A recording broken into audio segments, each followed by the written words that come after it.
Okay, so this video is about breaking up the big banks, an extremely popular narrative that some people have undertaken. And a lot of people cheer wildly when they hear this idea. Well, let's just look at the facts and see where we are and where we want to go with this. Because if you just want to punish Wall Street and you want to punish the big banks, then that's definitely the right thing to do. But if you want to have healthy, stable economic growth, it isn't. So let's look at some facts about banks and the financial crisis. First of all, here's myth number one that is not true. Large banks were not the problem. It was levered banks. It was poorly managed banks. To lump them all together and try to break them down is basically throwing out the baby with the bathwater. If you look at the facts, JP Morgan was one of the largest financial institutions, and they didn't have a problem. They lost money for one quarter, but they made money each year during the financial crisis. And the reason for that is because they were large and well managed. They were not over levered. As a matter of fact, here's something you should know. The Federal Reserve and the Treasury worked very hard and they had support from both Democratic and Republican administrations to get this done because the country needed it. We needed to save the financial system. And we really, truly were on the brink. But the Fed and the Treasury weren't strong enough to save the system. We actually needed and pleaded to the large financial institutions to acquire smaller, weaker ones to prevent a disorderly unwinding of securities. So the Fed and the Treasury went to JP Morgan, a large, healthy, well-managed, responsible financial institution, and asked them to buy Bear Stearns, a smaller but highly levered financial institution that was poorly managed and heading for bankruptcy. And so JP Morgan purchased them, and then we went to another good, large financial institution that's very conservative and always has been, Wells Fargo. And they asked them to purchase Wachovia, a company that was normally well managed, but actually bought a company called Golden West Financial that had a whole bunch of Alt-A loans, and it really brought them down. It was going to sink their ship. And in order to prevent further economic disruption, the Fed and the Treasury asked Wells Fargo to purchase them, and Wells Fargo initially said, no, we're not going to do that. There's too many bad loans in there. So they got creative and they negotiated something, but ultimately Wells Fargo stepped up and purchased them. If those two purchases hadn't happened, we would have a Great Depression today. We were so close to going over the line. I think people forget that, and populist presidential candidates can tell you that from the safety of 72 months of uninterrupted job growth, that they just want to break them up, and they voted against the financial rescue. The financial rescue was necessary. It wasn't something anybody wanted to do, but it was the right policy. I remember what it was to be losing 800,000 jobs a month, and certainly the people that lost their jobs remember that. And I don't think we need to go back to that nonsense. The fact is, we're not going to go back to that because Dodd-Frank, which is a financial regulatory reform laws that came out after the financial crisis, have done a great deal in improving the strength of our financial system. But again, size was not the problem. And this notion that it is wrong. It's misleading.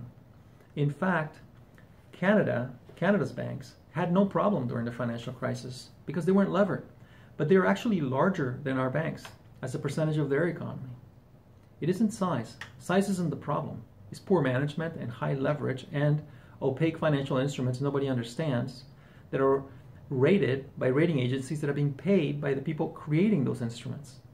All of those things have been fixed. Capital requirements used to be 10%, Tier 1 capital requirements for banks. Now they're 13%. That's an enormous jump. And today's banks in America are the healthiest and strongest banks around the world. However, if size is the issue, you have to consider that the largest banks in the world are not American. The largest bank in the world is Chinese. The most systemically important international bank is HSBC, a Hong Kong bank that's based in London.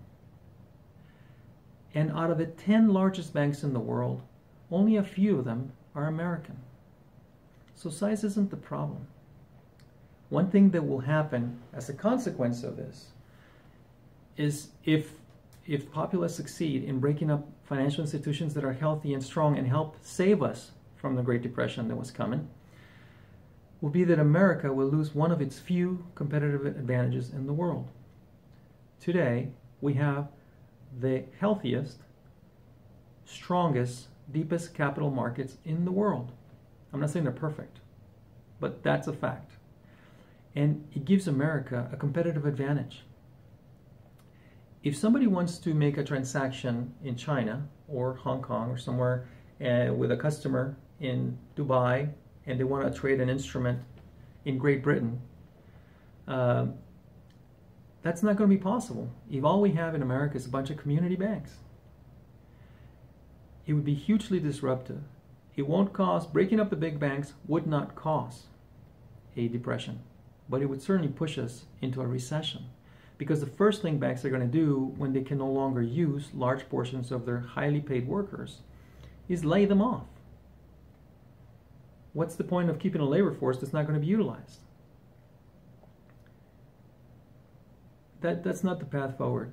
It's important to remember that under the new legislation of Dodd-Frank, banks are encouraged to break up if they can't show value for their size and complexity. And that is why GE Capital has been spun away from GE. At some point, at one point that was 30% of the revenue. Well, GE is more of a technology industrial company now than it is a finance company. That's been spun out. Citigroup, one of the culprits of one of the not so good banks during this crisis, has spun out of 40, they had 40 retail operations around the world. Now they only have 23. And Citigroup is continuing to simplify its business model because the legislation that's already in place is encouraging that without disrupting market forces. One last piece of facts that one of the facts that people should consider is that this Bernie Sanders keeps saying no one went to jail because of the financial crisis. I'll tell you what, the people that should go to jail for this financial crisis should be people in the Congress because they're the ones that changed the laws. And they didn't change the laws just during the 90s. Okay, this has happened since Ronald Reagan in the 1980s, all the way to the financial crisis. In fact, one of the biggest blows to this was in 2002 when we stuck some legislation in there without getting voted on that made it illegal to regulate derivatives. That doesn't make sense. So absolutely there's problems in the legislative process and the removal of our safeguards.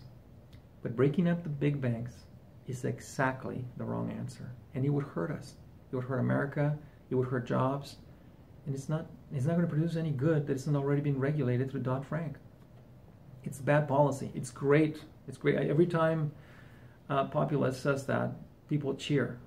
But I think they should remember that the financial system, a healthy financial system, is a critical necessity for economic development and growth.